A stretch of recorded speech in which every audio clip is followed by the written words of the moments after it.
Okay, so before we go any further, I'm going to play a small clip that's going to be an interesting prelude for this show itself, because it's something that bothered a lot of people when the announcement was made about Elizabeth Windsor of England. She died or passed away on Thursday evening. Some people reacted well, some people reacted not so well. The people who reacted not so well were actually maybe a bit going overboard with the emotions about it, in the kind of missing her so much and so on. And there were some people who used it either to make a political statement, and also then those who made fun.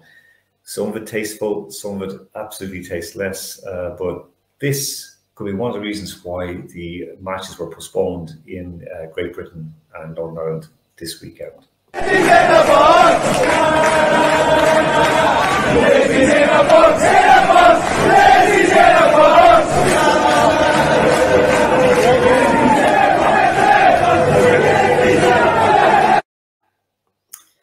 Lizzie's in a box. Gentlemen, welcome on. We're going to start off with that issue this evening. An interesting chant by Shamrock Rovers supporters, the self-styled, in best sense, of course, best supporters in Ireland. We're singing at a UEFA Conference League match, a 0-0 draw with Your Gardens on Thursday evening, and of course, singing Lizzie's in a box. Cian, let's start off with you on that before we go to Andrew. Cian, Shamrock Rovers fans have a reputation of sometimes misbehaving or trying to be seen and heard. How was this received in Ireland? Because in general, I know Irish Twitter was trending on Thursday evening. People were kind of laughing about everything and kind of having a good laugh and, kind of waiting for the reaction from the UK. This seemed to maybe be a bit over the top, or am I misreading it from far away? I, to be honest, I hadn't even heard about it, and then I kind of, a bit like you said there about Twitter, I had heard of it then, and it was only just a quick flash over that Shamrock Rovers had done something in terms of a chant, or they were singing or something, and then it kind of died down again. I've heard nothing about it actually since up to this particular point. Let's be honest, I think fine, totally insensitive, totally probably wrong and slightly misguided on Thursday evening. But let's be honest, I'm sure we've heard far worse in stadiums throughout the world over numbers of years. It doesn't matter what the event happens or what event happens, somebody along the line, some chance will start, and nothing is off limits. And I think we've all three of us have seen and heard that over a large number of years. Yeah, spot on with that. Andrew, we saw it as well the early hours of this morning, last night at a UFC event where they started booing the mention of Elizabeth. I mean, first of all, how are you in relation to all of this? I haven't asked you about that at all. And how are you with just this reaction and the Shamrock Rovers fans? Is it tasteless? Because we all know you don't need to do an IQ test to become a football fan and to buy a ticket for a football match.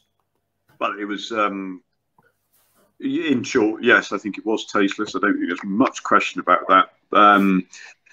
Look, football fans become bold in the way that internet warriors get bold behind the keyboard, because relatively speaking, you can get away with it if you're either hidden behind the keyboard or in large numbers in a crowd. It's an attention-grabbing chant. Once one person sings it, 100 people sing it, and then it catches on. Look, the royal family are wildly popular through millions of people around the world, not just in England, but also there are plenty of people, some of whom will back up with historical claims that they have every reason to not be wildly popular.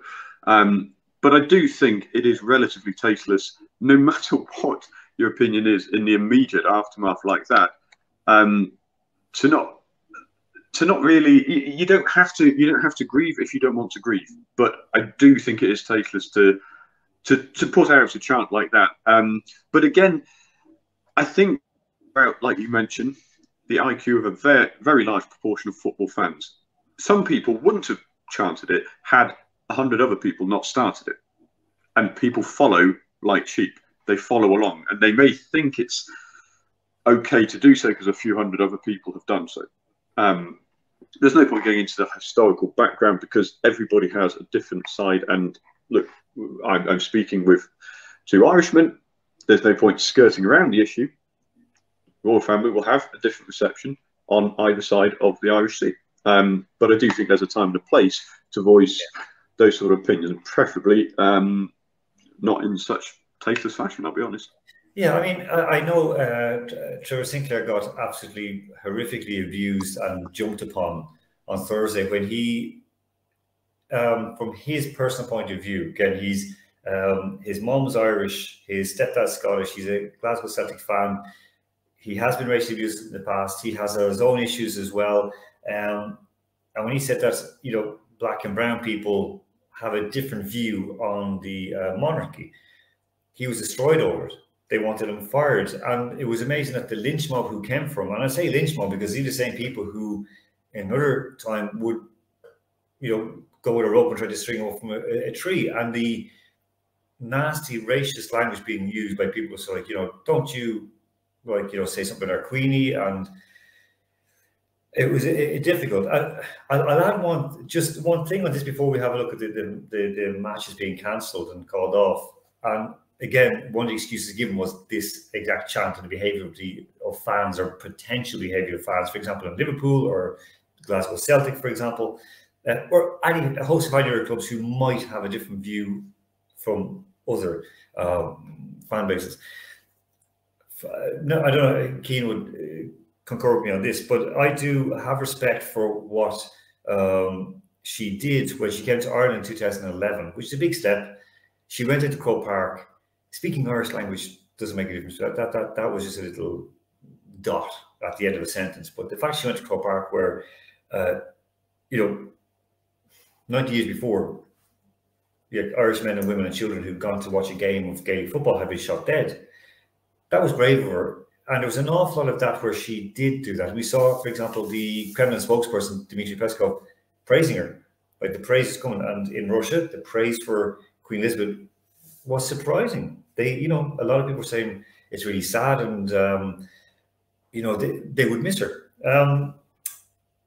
Okay, we'll just have a look at we'll discuss this in a moment. So, of course, this is the situation with all matches being cancelled despite government guidance. Okay, so despite the government said, look, let's go ahead with it, it's okay, but policing fears were at stake, and policing fears, I should say, not ears, policing fears caused them to call off matches. Andrew, was it an overreaction from football, or was it based in something that like could have happened? Because we've seen idiot Liverpool fans chanting during a minute's silence for Munich. We've seen idiot Man U fans chanting during a minute's silence for Hillsborough.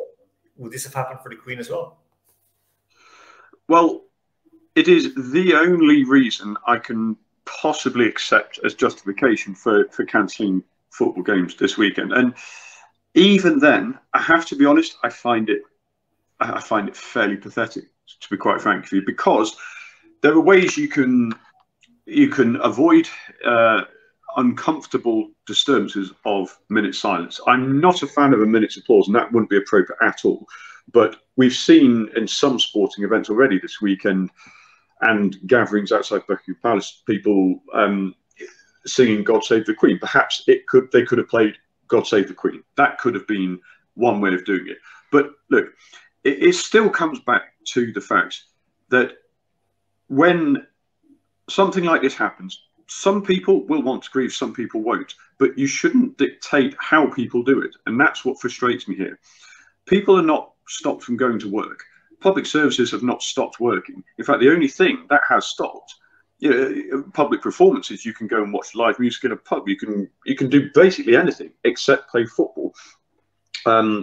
And the policing issue, I think, is a very, very flimsy excuse because, okay, football has larger crowds, yes, obviously, than any other sport going on at the moment. But really, are they expecting crowd disturbances over this?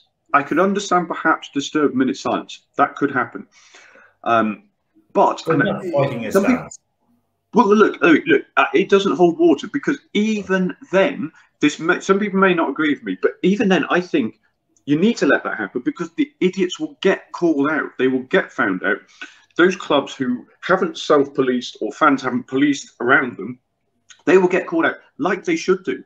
That doesn't destroy somebody else's grieving. They can be disgusted at it, and that in a way is a part of grieving. You know, yeah, it's an opportunity missed to take care of the idiot brigade and clubs who are absolutely bigger than football. Keane, would you agree with that? That this is an opportunity missed to sort of clean up football, or should it just have gone ahead? Yeah, well, you saw it during the Europa League games on Thursday night when the news actually filtered through. The West Ham game kicked off, I think, maybe 40 minutes or an hour after the news had been brought to people's attention, and you saw the way the West Ham supporters reacted to it. They sang "God Save the Queen" during the minutes applause or minute silence, and that was the way they marked it. And Arsenal and their opponents on Thursday night had a moment's silence at half time in the game. So, and they reacted positively as well. So I think that showed in the best possible way that football can behave itself when it wants to. Okay, I mean that I think I agree with you both on that it can you know, football can self-regulate itself, but you know, so many just because we're afraid of it, maybe this is the time we stand up and say, listen, get the hell out of our game and leave us alone.